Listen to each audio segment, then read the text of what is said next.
Annyeong! Welcome to my vlog. So for today's content, magluluto tayo ng tinutungang manok. Do you love the rain? Does it make you dance when you're drunk with your friends at a party? What's your favorite song? Does it make you smile?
Hello! Welcome to my vlog. So, ang content ko ngayon is magluluto ako ng tinutungang manok with papaya and malunggay.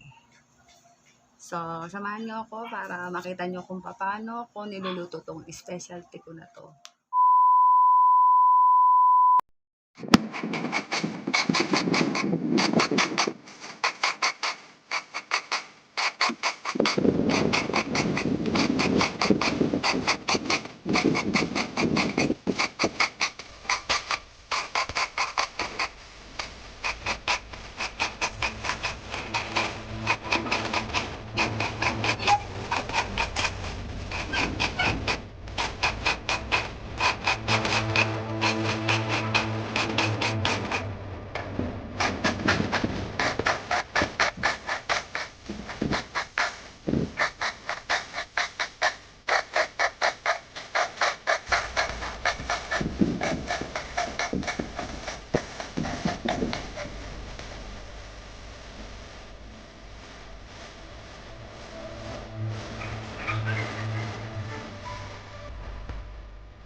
So, bahala na kayo kung anong gagawin natin. Paano nyo bababagain yung ganito yun. Babagain nyo yung... So, ayan, papabagain natin yung pinayot na nyug. Ayan. Kaya tinutungan. Sunog siya na nyug. Ayan. So, usually... pinapaypayan dahil modern na tayo, mag-electric pan tayo. Kasi mahirap magpaypay nito. So, ganito na itsura niya pag natutungan na medyo dark na siya. Yan. So, painitin muna natin yung kawali natin.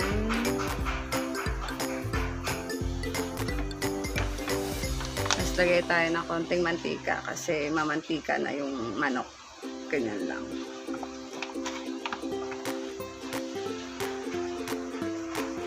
Para tayo magtetenola. So, una muna natin yung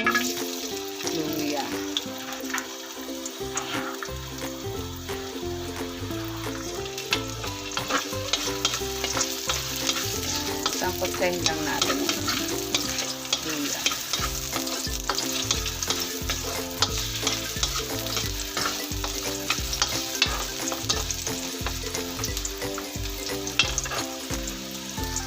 Kung aroma na yung luya, lagay na natin yung chicken.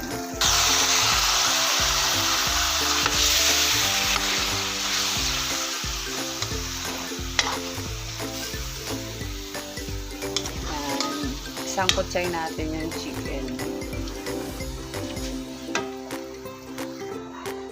Parang pang-adobo yung cuts ko ngayon kasi konti lang naman kami dito sa bahay. So, pwede na yung mga ganyang cuts. Pero kayo, depende pa rin sa inyo kung anong mga cuts nyo ng chicken. Huwag naman sobrang laki. Tama-tama lang. Sakutsahin natin hanggang maging golden brown. So, ayan, no? Nagtutubig siya, nagmamantika din. Kaya, konting mantika lang, pang gisa.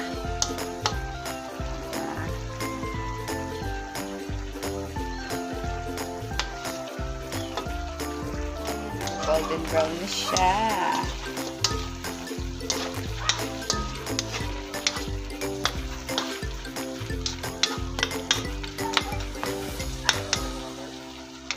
Ayan. 1 kilo na yan, pero pag lumiliit.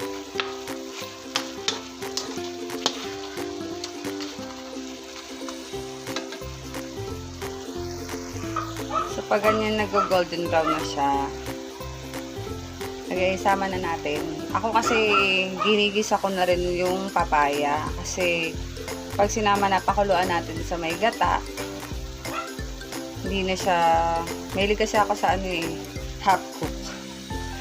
So, para na tong malulusaw pag sinama mo to sa gata. So, sa akin, sinasama ko na yung papaya. Yan. Sama ko siya sa gisa. Kayo po, kung ano po yung way nyo. Pero yung way ko po ng pagluto ng tinutungan is ganito. Sinasama ko siya sa gisa. Para medyo crunchy pa rin siya. Hindi siya yung lusaw na papaya. Diba? Yun yung prepared kong pagluluto. Ayan, so mga, basta makita nyo medyo luto-luto na yung papaya niya.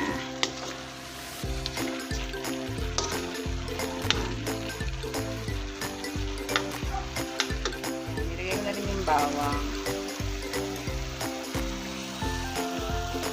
Kasi ako nagsama ng bawang sa gisa para mas malasa siya.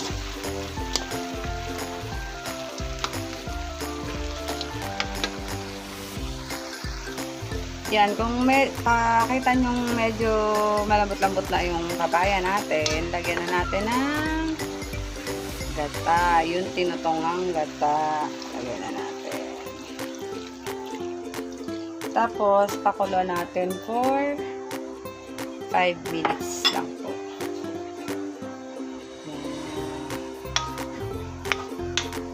Hindi rin ako nagko-cover ng pagpapakulo kasi ma-overcook yung papaya. So, ganyan lang siya. Papakuluan natin siya ganyan. Bababa nyo lang yung mga papaya. Iilalim na rin natin itong tanglad.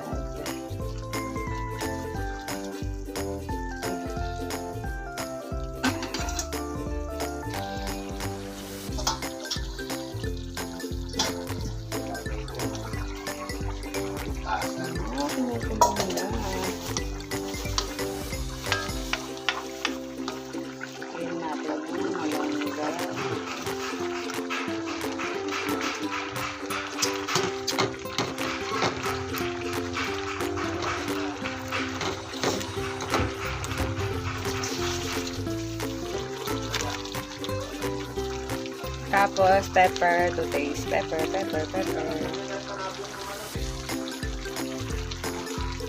Ako marami ako maglagay ng pepper. Kasi, gusto ko nga manghang.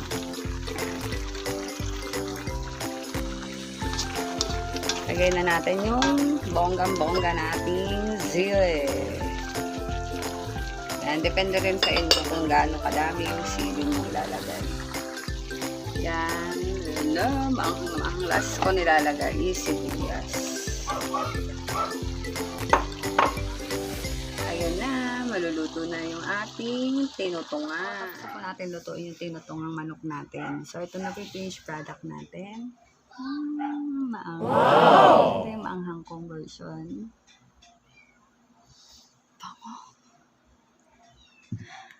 Tapos ito yung hindi maanghang kasi may mga baby kami dito, mga bata pa. So, ayaw nila maanghang. So, ito yung hindi maanghang. Specialty ko talaga to. Talaga yung favorite na favorite nilang niluluto ko.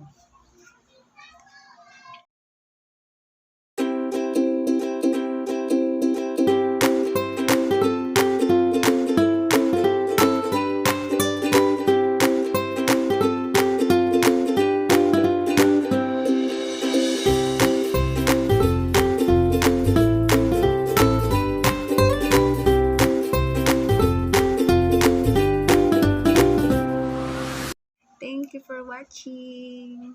Bye-bye.